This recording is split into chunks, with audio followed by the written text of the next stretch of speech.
김상수 작가, 대선 기간 동안은 윤석열의 X소리가, 개소리가 국내에서만 들렸지만 이제 대선 결과 그 헛소리는 국제적으로 파급되면서 지난 5년 동안 쌓아온 한국의 대외 국가 이미지는 파괴당하기 시작했다.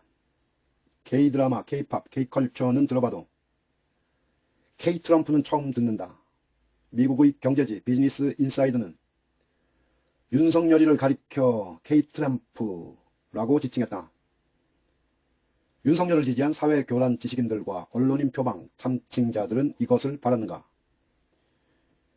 미국의 경제지 비즈니스 인사이더가 한국의 대선 결과를 이렇게 말하고 있다. 번역한다.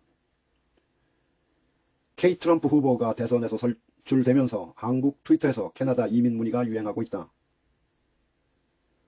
도널드 트럼프에 비유되는 윤석열이 한국의 대선에서 뽑혔다. 논란이 되고 있는 공약 중에는 여성가족부 폐지 공약도 있다. 트위터 이용자들은 캐나다로의 이민 문의가 유행하면서 출국 방법을 논의하기 시작했다.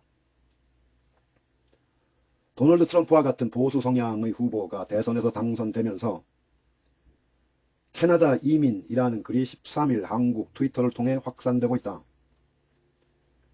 최근의 역사에서 가장 표차가 적었던 선거 중의 하나에서 정치 경험이 없는 전직 검사 61세의 윤석열이 자유주의적인 여당 후보 이재명 57세 이재명에게 승리했다. 적어도 목요일에 캐나다로의 이민이라는 용어가 유행했던 트위터에 따르면 윤석열 승리는 일부 한국인들이 이민 옵션을 고려하게 만들었다. 트위터 분석 사이트 겟데이트렌드는 이른 시간에 해당 주제에 대해 거의 16,000개에 가까운 트윗을 보고했다. 이 트윗은 트럼프가 미국의 주요 주를 휩쓸면서 캐나다 이민 웹사이트가 다운된 2016년 미국 대통령 선거를 연상시킨다. I'm not pencil 사용자는 한국어로 캐나다로 이민을 가려면 영어를 공부하고 돈을 모아야 한다. 더 이상 이 멍청한 곳에 머물 수 없다고 트윗했다. 또 다른 사용자 얼라오피니언은 다음과 같이 썼다. 우리 모두 최선을 다하고 이민을 가자. 캐나다나 다른 곳에서 만나자. 사용자 1013653778 캐나다 이민에 대한 더 나은 기회에 대한 팁을 공유했다. 그들은 표준화된 IELTS International English Language Testing System 영어 시험을 언급하며 꾸준한 영어 학습은 IELTS 5.5 이상이면 좋습니다. 라고 적었다. 비평가들은 윤석열을 한국의 트럼프라고 불렀다. 최근 코리아 헤럴드의 한 사설은 두 사람이 다른 나라에 모욕적인 발언을 하고 논란이 많은 정치인을 칭찬하고 외국인을 노리고 페미니즘에 대한 이해도가 낮다고 지적했다. AFP에 따르면 윤석열의 논란이 되는 선거 공약에는 여성이 제도적 성차별을 겪지 않는다고 주장하면서 여성가족부 폐지 공약이 포함되어 있다.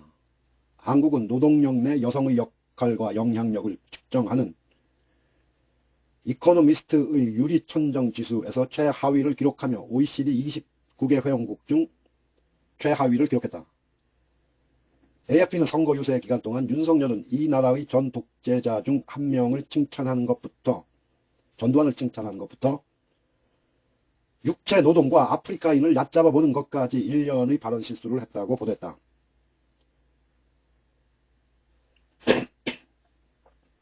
사우스차이나 모닝포스트에 따르면 윤석열은 필요하다면 북한의 선제 공격을 가하겠다고 밝혔으나 비평가들은 지나치게 도발적이라고 비판했다.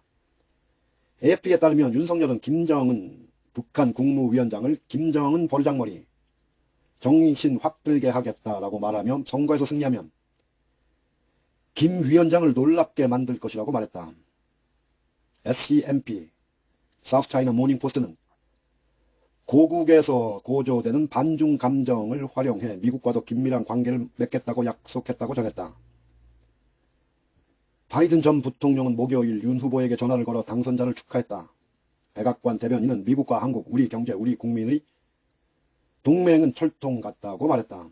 한국의 차기 대통령은 한때 한국의 주 52시간 근무를 비판하고 주당 120시간을 일할 수 있도록 허용해야 한다고 말한 적이 있다. 한국은 만성적인 과로를 끝내기 위해 노력해왔지만 한국의 차기 대통령은 과거에 더 긴 노동시간을 요구하는 것처럼 보였다. 지난 7월 윤석열은 퇴임하는 문재인 대통령의 일과 삶의 균형을 위한 정책을 비판했다. 문 대통령의 정책은 사람들이 일할 수 있는 시간을 주당 52시간으로 제한하고 있다. 이는 주당 40시간에 추가로 12시간의 초과 근무를 더한 것이다. 윤석열은 게임 개발자와 같은 일부 근로자는 휴가를 가기 전에 피크 시간에 더 오래 일해야 할 수 있기 때문에 시스템이 더 많은 유연성을 허용해야 한다고 말했다. 코리아 타임즈에 따르면 그는 윤석열은 근로자들은 주당 120시간 일한 뒤 충분한 휴식을 취해야 한다고 말했다. 일주일에 120시간이라는 그의 제한은 5일 24시간에 해당한다. OECD 자료에 따르면 2020년 한국 근로자의 평균 근로시간은 코스타리카, 멕시코, 콜롬비아에 이어 긴 시간이다. 참고로 미국에서는 2020년 평균 근로자가 주당 33.98시간을 일한다. 2020년 한국의 노동시간은 가혹해 보이지만 OECD 데이터에 따르면 문재인 대통령 취임 이후 줄었다. 한국은 열심히 일하는 직장 문화로 유명하다.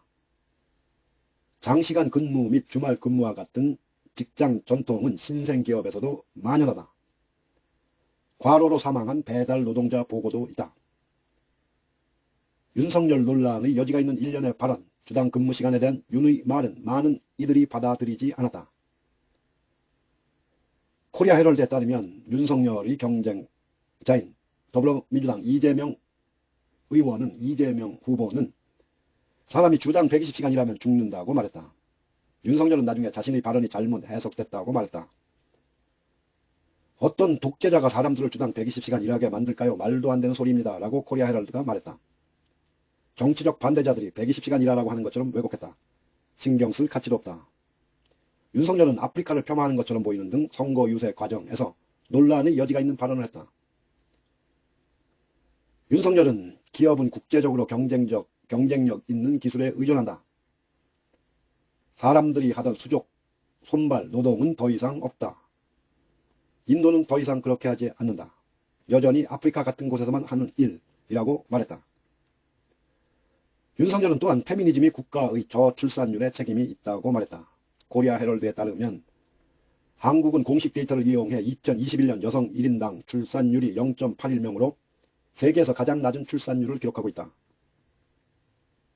국립보건통계센터 National Center for Health Statistics에 따르면 2020년 미국 총 출산율은 1.64명이었습니다.